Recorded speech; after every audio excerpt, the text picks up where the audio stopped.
capítulo 16, Evangelho segundo Marcos. Irmãos, hoje é culto de Santa Ceia e, além disso, nós estamos celebrando a Páscoa do Senhor. Existe a Páscoa e a Páscoa do Senhor. Então nós vamos aprender a diferença. Então eu peço que os irmãos prestem atenção, evite ficar andando, os jovens, celular. Vamos prestar reverência à palavra de Deus, amém? Capítulo 16. E passado o sábado, Maria Madalena, Salomé e Maria, mãe de Tiago, compraram aromas para irem ungí-lo. E no primeiro dia da semana foram ao sepulcro de manhã cedo, ao nascer do sol. E diziam umas às outras: quem nos revolverá a pedra da porta do sepulcro? E olhando, viram que já a pedra estava revolvida, e era ela muito grande. E entrando no sepulcro, viram um jovem assentado à direita, vestido de uma roupa comprida e branca, e ficaram espantadas. Porém ele disse-lhes: não vos assusteis, buscai a Jesus o Nazareno, que foi crucificado. Já ressuscitou, não está aqui, eis aqui o lugar onde o puseram. Mas ide, dizei a seus discípulos e a Pedro, que ele vai adiante de vós para a Galileia, e ali o vereis, como ele vos disse. E saindo elas apressadamente, fugiram do sepulcro, porque estavam possuídas de temor e assombro, e nada diziam a ninguém, porque temiam. Amém? Tome o seu assento. Nós vamos tentar explicar da melhor forma possível, e nós vamos passear um pouco pela Bíblia Sagrada. Então a atenção, ela é importante, amém? Irmãos, nós, diante desse texto que lemos, nós encontramos aqui na Bíblia, no capítulo 16, o texto dizendo no primeiro versículo que havia passado o sábado, e o dia que elas iam até o sepulcro ungir o corpo de Jesus seria então o primeiro dia da semana. Hoje, o primeiro dia da semana, ele foi estabelecido como a segunda-feira, mas isso foi estabelecido pelo Vaticano. O Império Romano estabeleceu a segunda-feira como o primeiro dia da semana. Diante da Bíblia, o primeiro dia da semana é domingo, e este domingo não era um domingo comum em que elas estavam indo até aquele sepulcro. Quando nós vamos ver o texto no capítulo 18 de João, nós vamos encontrar um texto que antecede esse acontecimento. E esse texto que antecede esse acontecimento vai falar do momento em que a multidão está pressionando Pilatos. Quando a multidão está pressionando Pilatos, no capítulo 18 de João, Pilatos, ele faz uma alegação para o povo: vocês estão me pressionando por causa do período da Páscoa. Vocês querem que eu solte o judeu? E quando é o capítulo 18 e o versículo 40 de João, a resposta do povo é aquela resposta infeliz: crucifique a Jesus e solte Barrabás. Por que eu fiz questão de voltar nesse texto de Pilatos? Para a gente entender por que a crucificação de Jesus, ela deu-se no dia da Páscoa. Existem pessoas que têm um entendimento que a Páscoa surgiu por causa da ressurreição de Jesus, e isso não é verdade. A Páscoa, ela foi estabelecida no Velho Testamento. Quando nós lemos o capítulo 11, ou melhor dizendo, o capítulo 12 do Êxodo, no versículo 11, nós vamos encontrar Deus instituindo a Páscoa. E nessa instituição que Deus faz, Ele diz para Moisés: Moisés, ensinem o povo que eles devem comer o cordeiro com os seus lombos cingidos, com o cajado nos pés, com a sandália nos pés e com o cajado na mão, e eles devem comer apressadamente. Quando nós vamos para o capítulo 12 e o versículo 12 do Êxodo, eu não posso errar, hein? Está na tela, hein? Jesus. Quando nós vamos para o capítulo 12 e o versículo 12, então nós vamos encontrar na parte B do versículo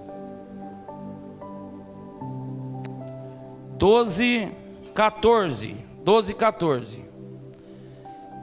O Senhor estabeleceu no versículo 12 do Êxodo que eles deveriam comer apressadamente, e o final do versículo fala: e esta é a Páscoa do Senhor.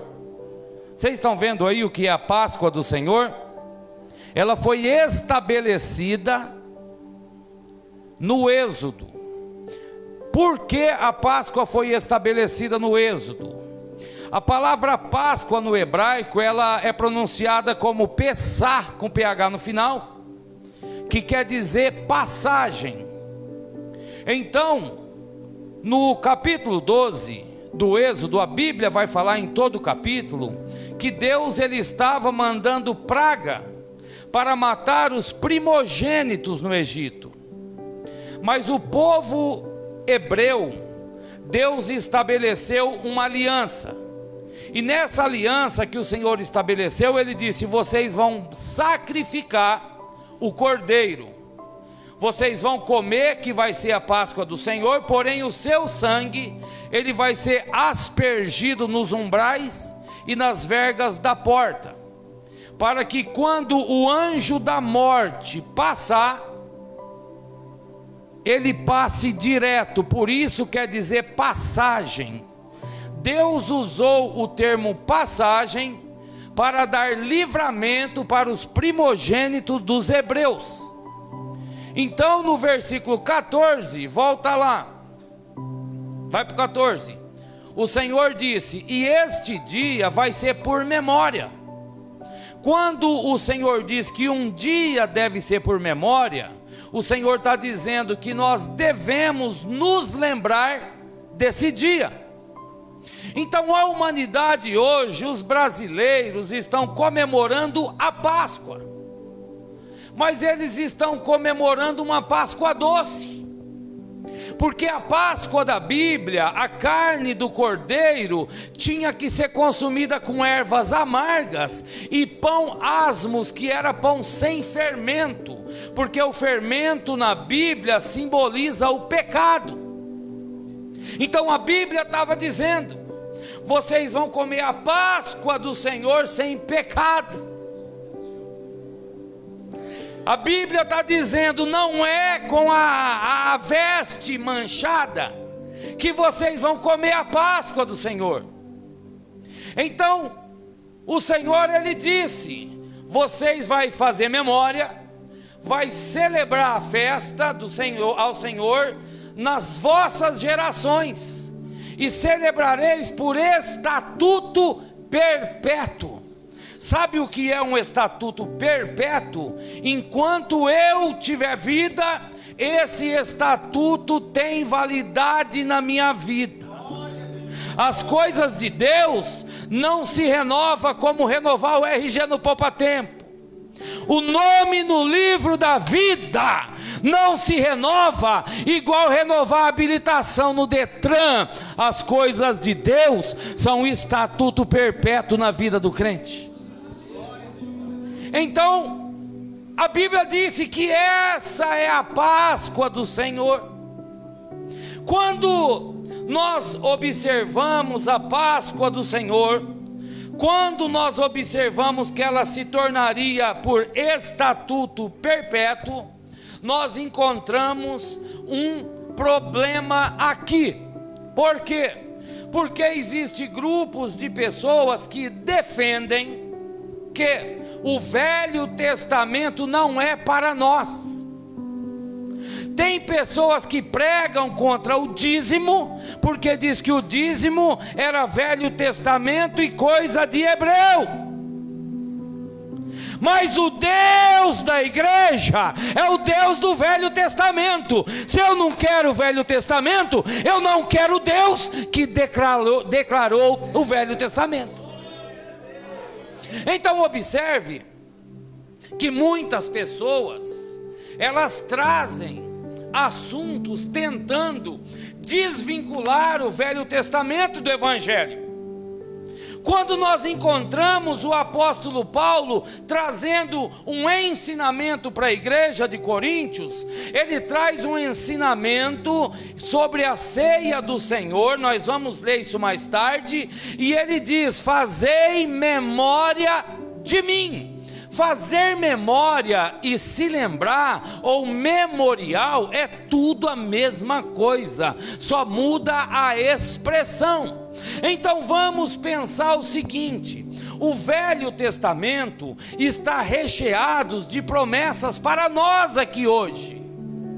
Então eu não posso selecionar o que eu aceito dele e o que eu não aceito, até porque o apóstolo Paulo escreveu aos Colossenses, pode botar na tela, no capítulo 2, versículo 16, olha que coisa interessante, o Velho Testamento é sombra, olha, portanto ninguém vos julgue pelo comer, ou pelo beber, ou por causa da lua nova, dias de festa e os sábados, agora vai, 17, que são sombra das coisas futuras, mas o corpo é Cristo. Eu preciso entender que o Velho Testamento, ele fez sombra, ele deu suporte para os acontecimentos atuais. Se eu desconheço, desmereço o Velho Testamento, eu não devo aceitar a profecia messiânica do profeta Isaías. Porque o profeta Isaías recheou o seu livro de promessas para a igreja atual. Escute, a primeira promessa que Isaías deixou está no capítulo 7, versículo 14, olha lá. Isaías 7,14. Portanto, mesmo o Senhor vos dará um sinal. Eis que a virgem conceberá, ela dará à luz um filho e chamarás o seu nome Emanuel. Quando Gabriel se apresenta, ele traz uma declaração e um recado de Deus: chame de Emanuel, porque Emanuel, ele quer dizer Deus conosco. E quando esse texto é transferido para o original, essas últimas sílabazinhas, o El, ele se destaca, Manuel. Os judeus tratam dessa maneira, porque o El, ele não quer dizer Deus conosco, ele quer dizer Deus em nós. Não é simplesmente Deus conosco, é Deus em nós, Deus vivendo em nós. A próxima que Isaías deixa está no capítulo 9, o versículo 6. Vocês conhecem, não conhecem? Conhece. É porque nos nasceu um menino, o principado estará sobre o teu ombro, e ele será chamado Maravilhoso, Conselheiro, Deus Forte, Pai da Eternidade e Príncipe da Paz. O interessante desse texto é o principado sobre o seu ombro. Sabe por quê?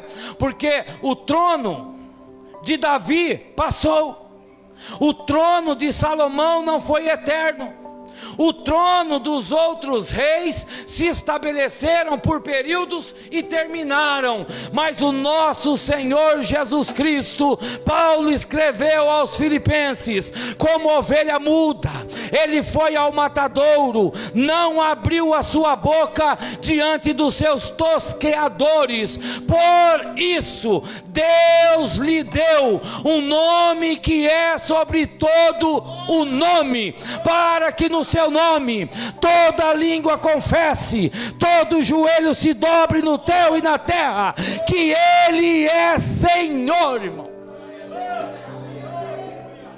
Capítulo 11, versículo 1 de Isaías. Isaías traz outra promessa sobre o nascimento de Jesus. Capítulo 11, versículo 1. Porque brotará um rebento do trono de Jessé, e das suas raízes um renovo frutificará. O que quer dizer um rebento do tronco de Jessé? Rebento é algo que nasce de um tronco. É aquele tronco que você olha, parece que é seco, parece que não tem nada, e desponta um galinho verde, uma esperança. Você vê que aquela terra que você trabalhou não está perdido. E por que este rebento é do tronco de Jessé? Porque o pai de Davi chamava-se Jessé, e quando o Senhor Jesus passa pela rua e o cego começa a gritar, o cego Bartimeu, ele diz: Jesus, filho de Davi, tem misericórdia de mim. Isaías ainda, Oséias, ele também tem um recado no capítulo 11, versículo 1. É para a gente entender a sombra, as coisas do Velho Testamento, que são sombras para os dias de hoje. Oséias 11, 1.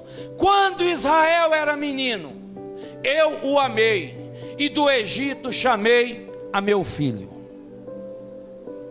Vocês sabem para onde Jesus fugiu quando Herodes decretou a matança das crianças? Para onde o menino Jesus foi levado, vocês se lembram? Até que chegou o dia, ele já tem 12 anos, está se aproximando a festa dos judeus, e os seus pais vão até Jerusalém, e daquele dia em diante Jesus não sai mais de lá. Ele vai para Galiléia, ele vai para Nazaré, ele vai para Samaria, mas no Egito ele não bota os pés nunca mais. Quando Deus chama do Egito, ele chama para dar vitória, irmãos. Quando Deus chama do Egito, ele chama para escrever história de vitória, irmãos. Vocês se lembram quando Moisés foi chamado? Moisés sai do Egito, ele vai para a casa de Jetro, seu sogro. Então a Bíblia diz que ele apacentava o rebanho de Jetro, seu sogro, em Midian. E o Senhor chama no meio de uma sarça que ardia em fogo e não se consumia. E quando ele chega, o Senhor disse: espera um pouquinho, eu te chamei, mas nós precisamos tratar alguns assuntos primeiro. Eu te chamei, mas não é desse jeito, eu te quero de outra forma. Eu te chamei, mas tua sandália tem poeira, e do Egito para fazer a minha obra eu não quero nada. Então nós observamos aqui o que Paulo disse, porque Paulo, ele disse: não julgue por causa das festas, porque são sombras das coisas futuras, mas o corpo, ele é Cristo. Então não despreze o Velho Testamento, porque a promessa do Salvador veio de lá.